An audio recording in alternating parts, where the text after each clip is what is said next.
Selamat siang, Sir, dan selamat siang teman-teman semuanya.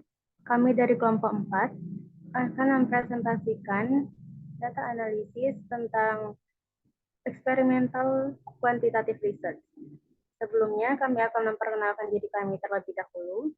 Jadi, anggota dari grup 4, yaitu Angelita Simanjuntak, Halimah Sirait, Nuraziza Batubara, Paramitra Lubis, Tridiva Sinaga, dan Siva Aziza.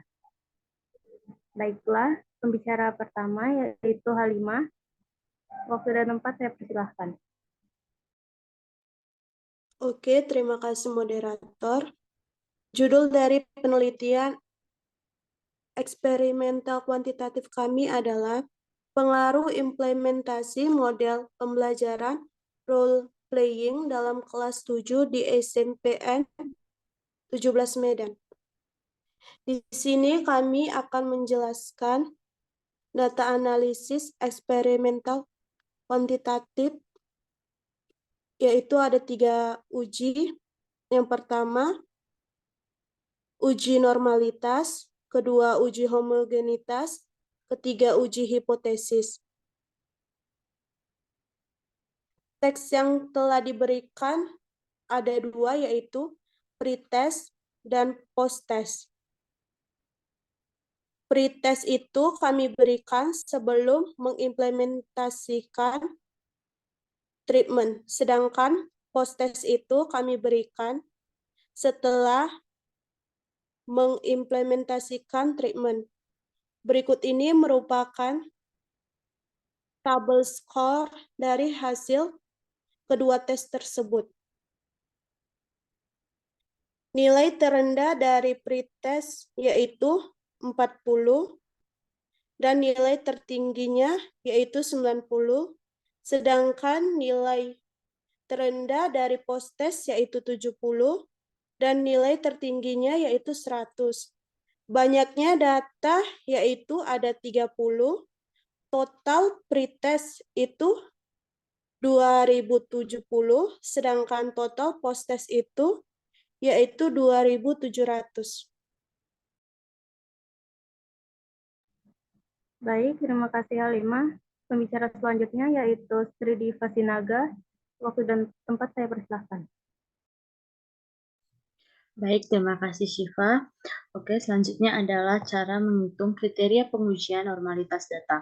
Jika X hitung lebih besar dari X kuadrat tabel, itu berarti data tidak berdistribusi normal. Tetapi jika X hitung lebih kecil dari X tabel, itu berarti data berdistribusi normal. Kemudian, yang pertama cara mencari pengujian normalitas itu, yang pertama adalah mencari rata-rata atau min dari pretestnya yang didapat dari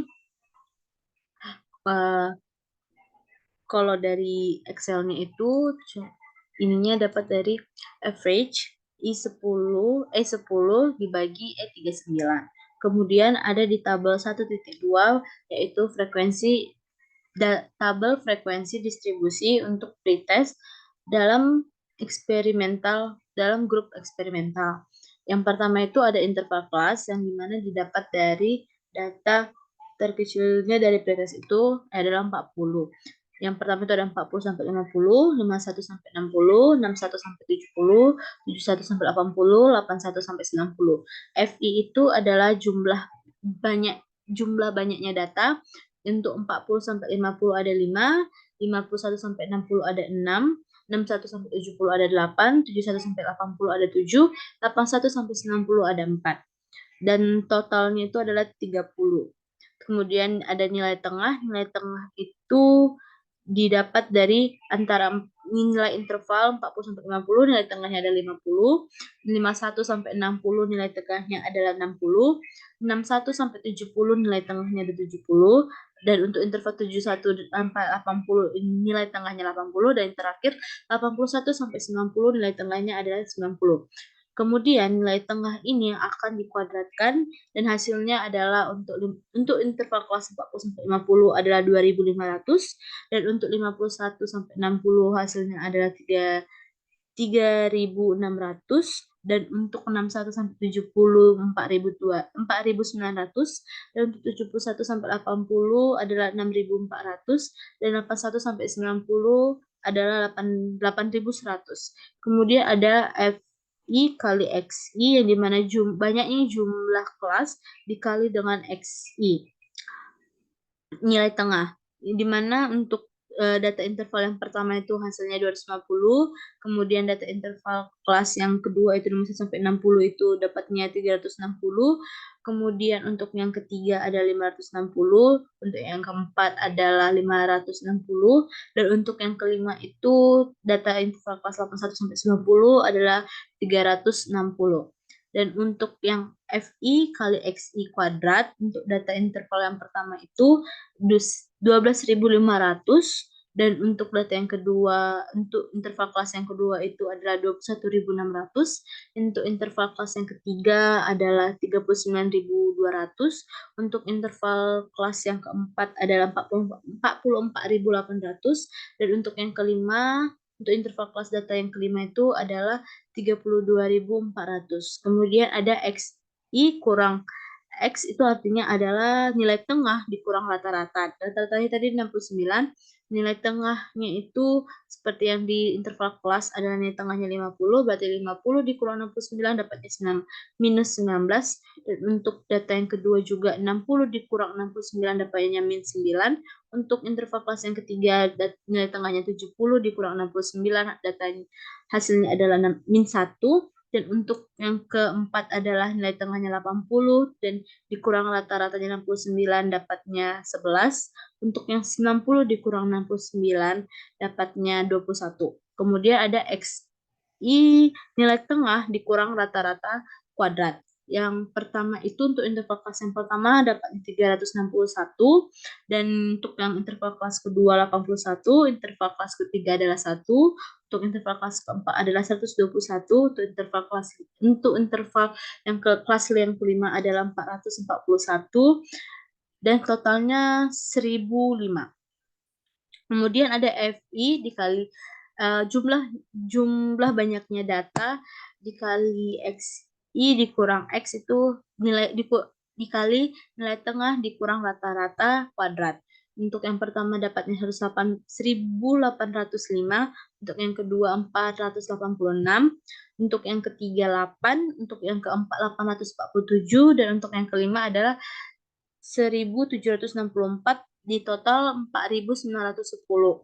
Kemudian yang kedua adalah mencari nilai standar deviasi, atau ada yang pertama untuk rumus yang secara manual, mencarinya adalah akar sigma FI banyaknya data dikali nilai tengah dikurang rata-rata kuadrat dibagi N kurang 1. Lalu kalau untuk perhitungan secara Excel itu adalah STDEV E10 dibagi E39 dapatnya 14,2272. Kemudian yang ketiga adalah menentukan tepi bawah dan tepi atas kelas interval. Interval kelas untuk 40 sampai 50, batas kelas bawahnya 40 itu dikurang dengan 0,5 dapat 39,5, dan untuk batas kelas atas itu 50 ditambah 0,5 dapat 50,5. Dan begitu juga seterusnya ke bawah, 51 dikurang 0,5 dapat 50,5 batas kelas bawahnya, dan untuk yang batas kelas atas 60-nya ditambah 0,5 dapatnya 60,5. Kemudian nomor 4 itu adalah mencari nilai Z menggunakan tepi bawah dan tepi atas kelas interval. Yang pertama itu kalau untuk interval kelas 40 sampai 50, batas kelas bawahnya itu 39,5. Untuk mencari Z tepi bawahnya itu menggunakan rumus tepi bawah dikurang rata-rata per S. S itu adalah hasil dari standar deviasinya tadi. Berarti tepi bawahnya itu 39,5 dikurang 69 per 14,22. Jadi hasilnya itu Z tepi bawahnya min 2,34. Terus kemudian batas atas kelas untuk interval kelas yang pertama itu 50,5. Kemudian untuk mencari Z tepi atasnya tepi atasnya dikurang rata-rata per standar deviasinya atau S per S, itu mencarinya tepi atasnya 50,5 dikurang 69, dikurang nilai tengahnya, dikurang rata-ratanya 69, kemudian per standar deviasinya tadi 14,22 dan hasilnya adalah min 1,5. Untuk luas 0Z tepi atas itu didapat dari tabel Z, begitu juga untuk luas 0Z 0Z tepi bawah juga dapat dari tabel Z, yang untuk tepi atas dapatnya 0,4332, untuk yang tepi bawahnya 0,4904. Begitu juga pencarian untuk data interval kelas dari 51 sampai 60, 61 sampai 70, 71 sampai 80, dan 81 sampai 90.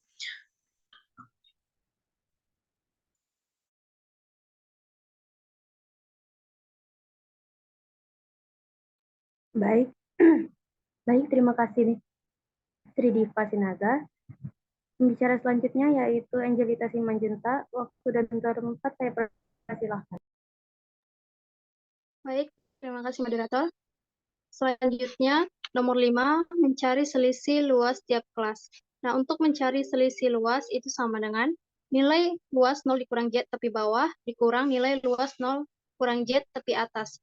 Nah, untuk kelas interval yang pertama, untuk mencari selisih luas 0 dikurang Z, ke atas dikit, Mas,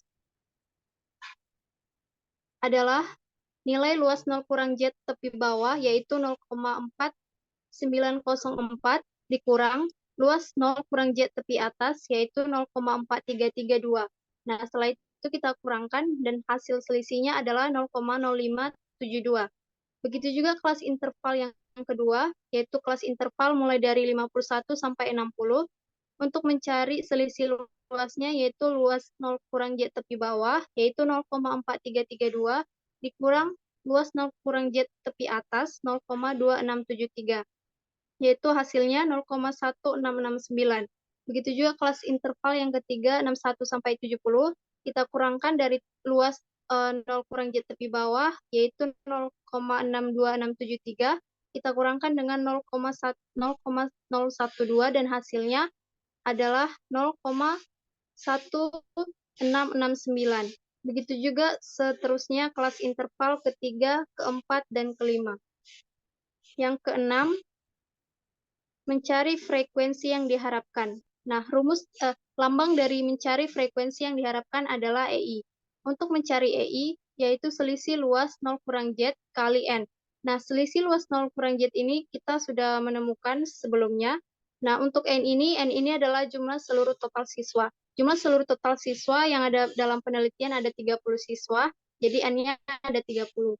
Nah, untuk mencarinya itu, selisih luas 0 kurang Z ada 0,0572 dikali 30, hasilnya 1,7. Itu adalah hasil dari EI pada kelas interval yang pertama. Kalau interval yang kedua, kelas interval kedua, selisihnya 0,1669 dikali 30, hasilnya 5. 0,2553 dikali 30, hasilnya 7,6. 0,2761 dikali 30, hasilnya 8,3. Dan 0,1537 dikali 30, hasilnya 4,7. Itu adalah hasil dari bagian EI. Nah, bagian OI-nya itu adalah frekuensi yang diamati. Itu sama dengan frekuensi pada interval kelas. Nah, sebelumnya sudah dijelaskan ke teman saya Sri Diva bahwa frekuensi interval kelasnya itu atau OI yaitu 5, 6, 8, 7, 4 pada masing-masing interval kelas. Yang ketujuh, mencari Chi kuadrat hitung. Nah, tujuan kita untuk mencari Chi kuadrat hitung ini atau X kuadrat ini adalah untuk mengetahui apakah data itu bersifat normal atau tidak bersifat normal. Nah, lambang dari Chi kuadrat hitung adalah X kuadrat. Rumusnya, X kuadrat sama dengan sigma. Sigma itu adalah jumlah dalam kurung OI. OI itu adalah frekuensi yang diamati dikurang EI. EI itu adalah selisih luas 0 kurang Z kali N, atau EI itu frekuensi yang diharapkan, itu dikuadratkan, kemudian dibagi EI. Nah, itu ada keterangannya juga. Kemudian untuk mencari X kuadrat atau Chi kuadrat hitungnya, sama dengan pada kelas interval yang pertama, agak ke atas sedikit. Ya, pada kelas pertama, rumusnya adalah jumlah. Nah, jumlahnya itu OI, yaitu 5 dikurang, EI-nya itu pada kelas interval pertama 1,7, itu dikuadratkan. Kemudian dibagi EI, EI-nya yang pertama yaitu 1,7, dan hasilnya adalah 6,4. Kelas interval kedua, yaitu EI-nya 5, OI-nya 6, itu dikurang, baru dikuadratkan, dibagi EI yaitu 6, sama dengan 0,2. Begitu juga dengan kelas interval ketiga, keempat, dan kelima. Setelah X kuadrat hitungnya dapat, semuanya dijumlahkan. Dan hasil X kuadratnya adalah 6,92. Kemudian yang ke-8, mencari X tabel. Setelah kita mencari X kuadrat hitung atau C kuadrat hitung, nah, untuk mencari X tabelnya ini kita perlu mengetahui signifikansinya, yaitu untuk alfanya adalah 0,05. Ini didapat memang dari ketentuan statistikanya. Kemudian DK. Nah, DK ini adalah derajat kebebasan. Nah, untuk mencari derajat kebebasan adalah rumusnya K dikurang 1. K itu adalah banyak kelas. Nah, banyak kelasnya itu untuk mencari banyak kelas, rumusnya 1 tambah 3,3 logaritma N. N tadi adalah 30 atau jumlah siswa. Jadi 1 tambah 3,3 logaritma 30 sama dengan 5,851. Nah, 5,851 adalah kita bulatkan ke 6, karena kalau di atas 0,5 dibulatkan ke atas, di bawah 0,5 dibulatkan ke bawah. 0,8 kan udah di atas 0,5. Jadi kita bulatkan jadi ke atasnya. Jadi K-nya ada 6. Jadi K kurang 1, 6 kurang 1 sama dengan 5. Maka didapat X tabelnya adalah 11,1. Nah, yang ke-9 adalah kesimpulan. Kesimpulan dari data tersebut, X kuadrat hitung atau C kuadrat hitung lebih kecil dari X tabel. Jadi, maka data pretest berdistribusi normal.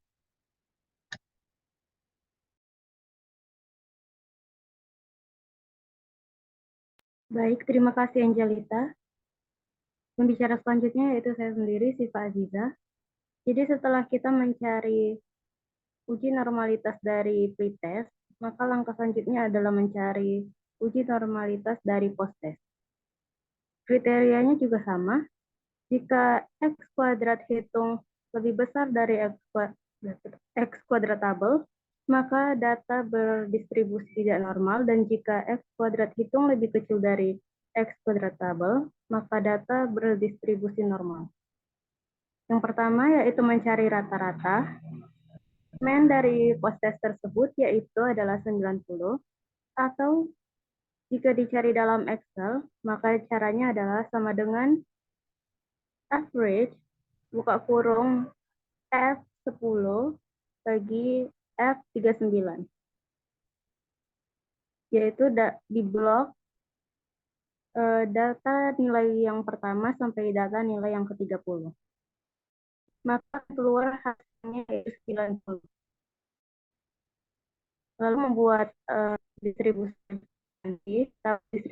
frekuensi, yang mana di dalamnya terdapat interval kelas, FI atau frekuensi, nilai tengah atau XI, XI kuadrat, FI kali XI atau frekuensi kali nilai tengah, FI kali XI kuadrat, XI kurang X rata-rata atau nilai tengah dikurang nilai rata-rata, lalu XI dikurang nilai rata-rata pangkat 2, dan yang terakhir frekuensi dikali nilai tengah dikurang nilai rata-rata kuadrat. Dan dari data tersebut dapat diketahui bahwa terdapat 3 interval kelas, yaitu yang pertama, interval kelas pertama adalah 70-80 dengan frekuensi nilainya yaitu sebanyak 8. Yang kedua, interval kelas yang kedua nilainya adalah 81-90 dengan frekuensi nilainya yaitu sebanyak 13. Dan yang kelas terakhir yaitu nilai 91-100 dengan frekuensinya yaitu nilai 9. Dan nilai tengah dari interval yang pertama yaitu adalah 80. Nilai tengah dari interval yang kedua adalah 90 dan nilai tengah dari interval yang ketiga yaitu 100. Lalu xi kuadrat adalah nilai tengah dikuadratkan yaitu 80 dikali 80 sama dengan 640, 90 kali 90 sama dengan 8100 dan 100 kali 100 sama dengan 10.000. Lalu frekuensi dikali nilai tengah. Frekuensi untuk interval yang pertama yaitu 8 dikali 80, maka hasilnya sama dengan 8 dikali 640, maka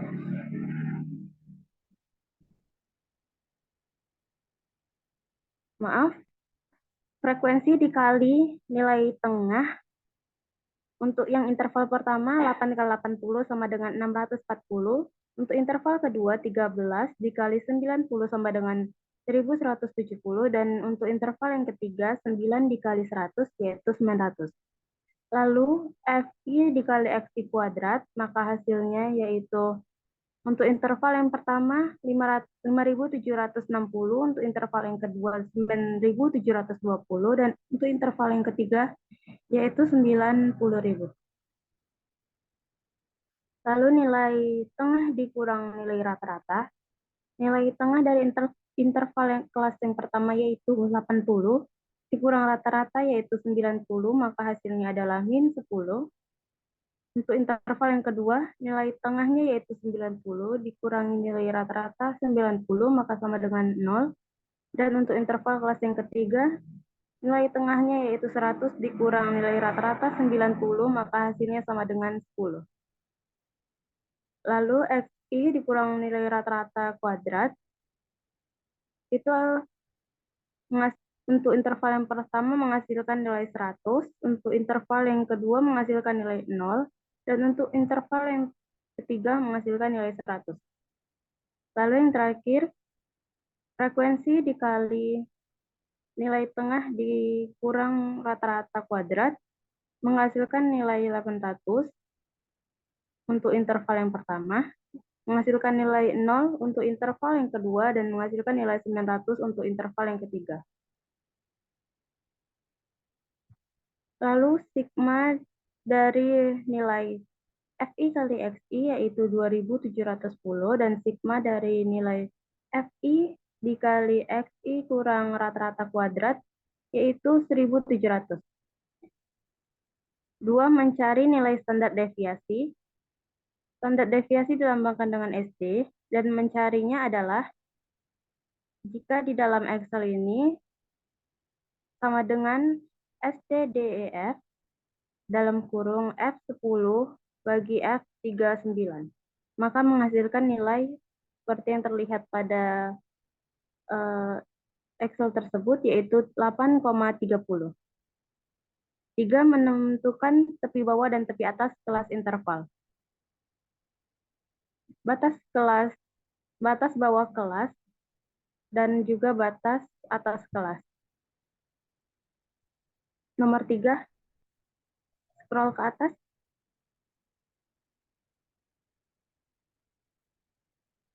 Untuk interval kelas yang pertama 70-80, batas bawah kelasnya yaitu 69,5, itu dihasilkan dari 70 dikurang 0,5, begitu juga interval kelas selanjutnya. Dan batas kelas atas, di situ dihasilkan untuk interval kelas yang pertama 80,5, itu berasal dari 80 ditambah 0,5. Begitu juga interval kelas selanjutnya. Yang keempat, mencari nilai Z menggunakan tepi bawah dan tepi atas kelas interval. Di mana rumus Z itu yaitu tepi bawah dikurang nilai rata-rata per S. Atau tepi atas dikurang nilai rata-rata per S. Scroll ke bawah, please.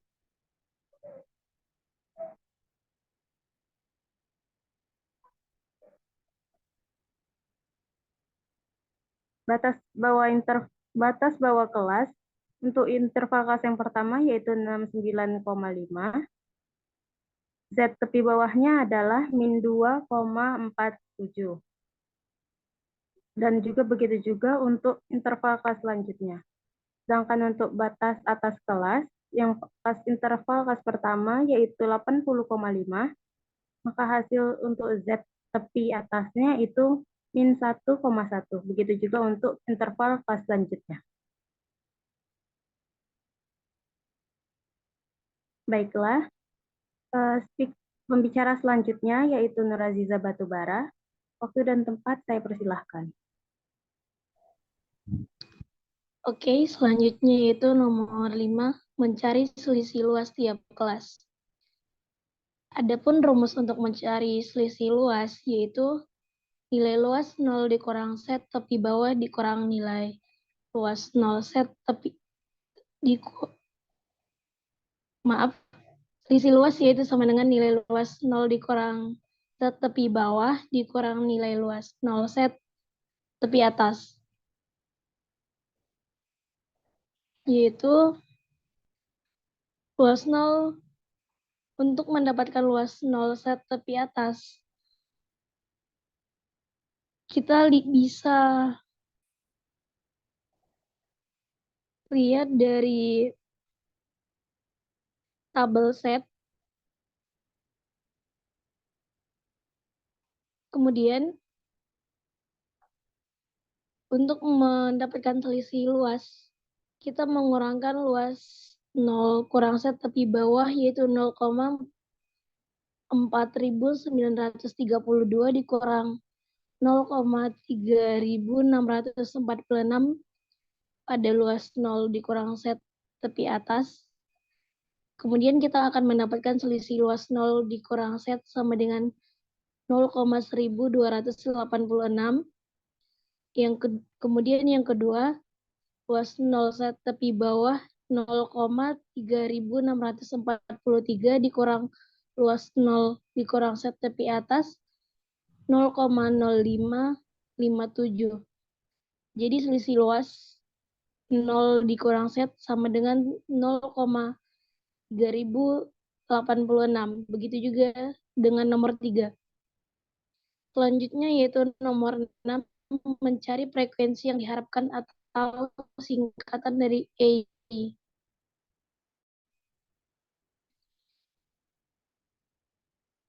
AE yaitu frekuensi hasil pengamatan pada klasifikasi ke-1. OI yaitu frekuensi hasil yang OI yaitu frekuensi hasil pengamatan frekuensi hasil yang diharapkan pada klasifikasi ke-1. Kemudian untuk mencari EI kita harus menggunakan rumus selisih luas 0 dikurang set dikali N. N yaitu jumlah dari keseluruhan. Jadi yang pertama selisih luas bisa kita dapatkan dari tabel yang di atas. Coba scroll.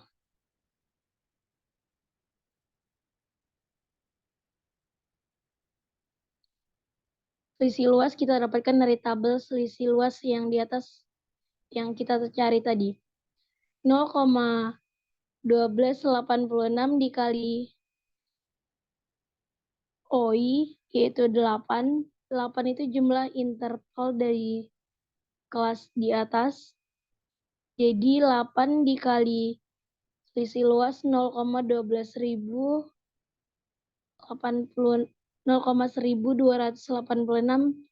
sama dengan EI yaitu 3,8. Yang kedua 0,3086 dikalikan dengan OI yaitu 13 sama dengan 9,2. Begitu juga yang nomor 3, selisih luas 0 dikurang set yaitu 0,4375 dikalikan dengan OI 9 sama dengan 13. Untuk yang kemudian di tabel ke-3 yaitu OI dikurang EI bisa kita bisa kita dapatkan dari OI yaitu 8 dikurang 3,8 sampai dengan 4,2. 13 dikurang 9,2 sama dengan 3,8. Dan begitu juga dengan yang ketiga, 9 dikurang 13 sama dengan minus 4. Kemudian yang nomor 7. Mencari C kuadrat hitung. Rumus untuk mencari C kuadrat hitung yaitu X kuadrat sama dengan sigma dalam kurung OI dikurang E kuadrat dibagi E. Seperti yang sudah saya jelaskan tadi, OI yaitu frekuensi hasil pengamatan pada klasifikasi ke-1. EI yaitu frekuensi hasil yang diharapkan pada klasifikasi 1. Sigma merupakan jumlah dari keseluruhan. Kemudian X kuadrat sama dengan 4,2. Coba scroll ke atas. 4,2 kita dapatkan dari OI dikurang E. Begitu juga dengan 3,8. Kemudian ditambahkan dengan 3,8 kuadrat. 3,8 kuadrat juga kita dapatkan dari OI dikurang E. Per 9,2 dari EI. Kemudian ditambahkan minus 4 kuadrat dari OI dikurang EI dibagi 13 dari OI. X kuadrat sama dengan 4,6. 4,6 kita dapatkan dari 4,2 kuadrat dibagi 3,8. 1,5 kita dapatkan dari 3,8 kuadrat dibagi 9,2. Begitu juga dengan 1,2 didapatkan dari minus 4 kuadrat dibagi 13. X kuadrat sama dengan 7,3. 8 mencari nilai X tabel. Nilai X tabel kita dapatkan dari DK atau deviasi kebebasan sama dengan K dikurang 1 sama dengan 6 dikurang 1 sama dengan 5, maka didapatkan X tabel adalah 11,1. Kemudian 9 adalah kesimpulan. Dari hasil perhitungan X kuadrat hitung lebih kecil dari X kuadrat tabel sama dengan 7,3 lebih kecil dari 11,1, maka data post-test berdistribusi normal.